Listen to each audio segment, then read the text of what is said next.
Olá, tudo bem com vocês? Boa noite.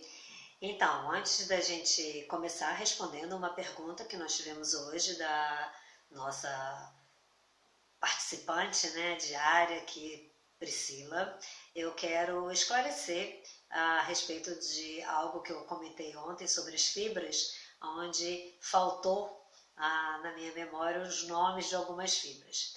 Eu não me incomodo muito com isso por duas razões. Primeiro, nós estamos aqui ao vivo, eu sempre estou disponível para fazer as perguntas que possam surgir, disponível para responder as perguntas que possam surgir, e quando não há uma demanda, eu trago um assunto que vem na minha cabeça naquele momento.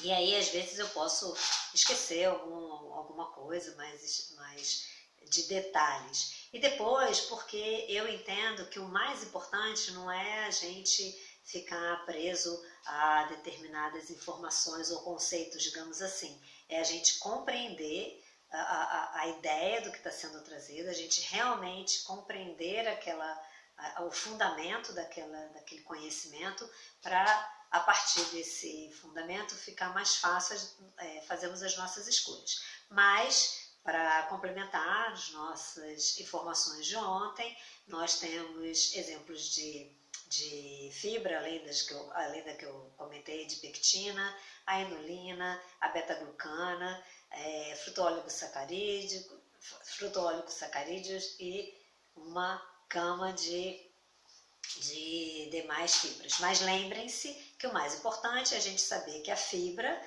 é uma substância química que faz parte do grupo de carboidratos por suas características químicas, mas tem uma especificidade que ela não é digerida pelo organismo, ok?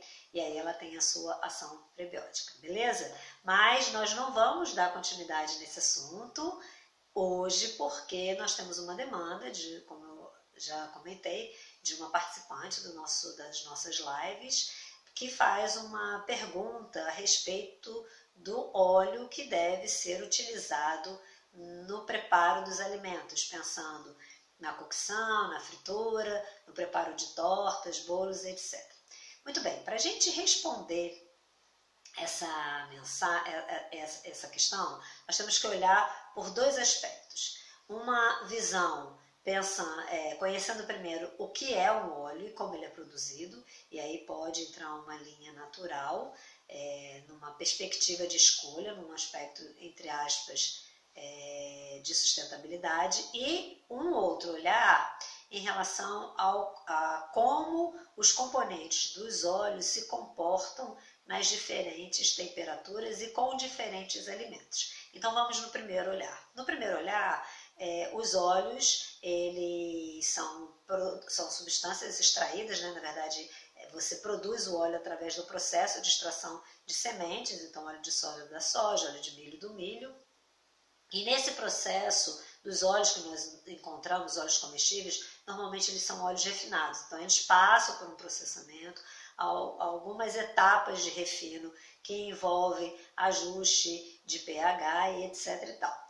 Você tem o azeite de oliva e o óleo de coco, que já passam por um processo de extração, daquela extração mais bruta por prensagem, e essa extração bruta o óleo extra virgem, digamos assim, e o azeite extra virgem, ele não passa por um processo de refino. Então, quando a pessoa vai por uma linha mais natural, no sentido de obter um produto sem uma modificação da sua composição inicial, sem interferência na sua composição, ela vai por uma opção desses óleos virgens, óleos brutos. Nós vamos, em algum momento, falar um pouco sobre a energia dos alimentos, e com esta visão um pouco mais metafísica, você acaba fazendo limitações entre escolher um produto que passou por um processamento mais contínuo ou não, tá? Então isso é uma perspectiva.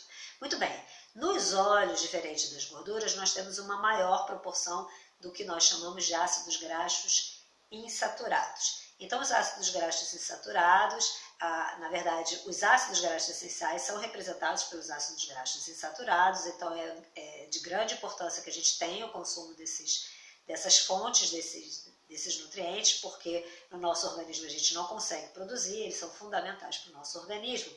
Mas esses ácidos insaturados, eles têm algumas instabilidades químicas, né? Algumas instabilidades na sua estrutura, que podem levar à produção de produtos que são produtos que não são legais ao organismo. O que a gente está falando a respeito disso? Todos vocês conhecem a coisa que nós falamos assim, uma gordura rancificada. E aí a gente fala gordura rancificada, sente às vezes até o ranço da manteiga. A gordura rancificada, ela caracteriza uma degradação dessa fração lipídica, desses triglicerídeos, liberando o que nós chamamos de ácidos graxos, liberando ácidos graxos. Muito bem, nós temos ácidos graxos saturados e esses ácidos graxos insaturados. Esses ácidos graxos insaturados, independente se houve uma quebra do triglicerídeo, ou seja, se aquela fração de lipídio se degradou, esses ácidos insaturados podem passar por um processo de reação de degradação oxidativa. Então, eles se oxidam. E aí, o que acontece? Quando você aplica um calor a esse óleo, essa oxidação, ela acontece com muito mais facilidade. Então, a oxidação dos óleos vai levar à produção de substâncias que não são substâncias boas para o organismo. Então, neste sentido é que acaba você recomendando evitar o uso de alimentos de frituras o tempo inteiro. E nesta percepção da quantidade de você ter uma gordura, entre aspas, né, esses ácidos graxos mais estáveis a essa temperatura, é que você faz as escolhas dos seus óleos no processo de preparo dos seus alimentos.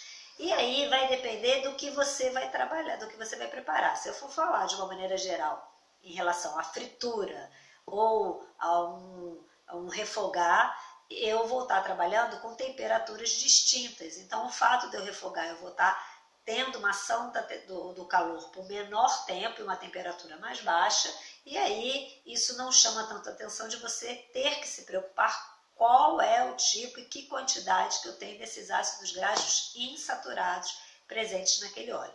Quando eu falo de fritura, eu já vou ficar com um tempo maior desse óleo naquela temperatura e numa temperatura mais alta, e aí a quantidade e os tipos desses ácidos graxos insaturados presentes faz uma grande diferença na produção desses compostos que não são legais para o organismo por esse processo da degradação oxidativa.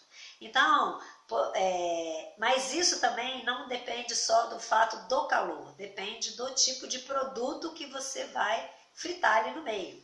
Então, se você vai usar, por exemplo, uma carne, se você vai usar uma batata, isso faz uma diferença também nesse processo da degradação desses óleos. Então, para o que vocês conhecem, não sei se vocês já ouviram falar de uma substância chamada acrilamida, que ela é um dos produtos da degradação desses óleos, mas necessita também da presença de uma outra substância. Então, existe um controle, não no nosso país, mas em alguns países do mundo, por exemplo, um controle do uso do óleo para a produção de batatas fritas industriais, justamente para que não tenha uma grande quantidade desses ácidos graxos insaturados.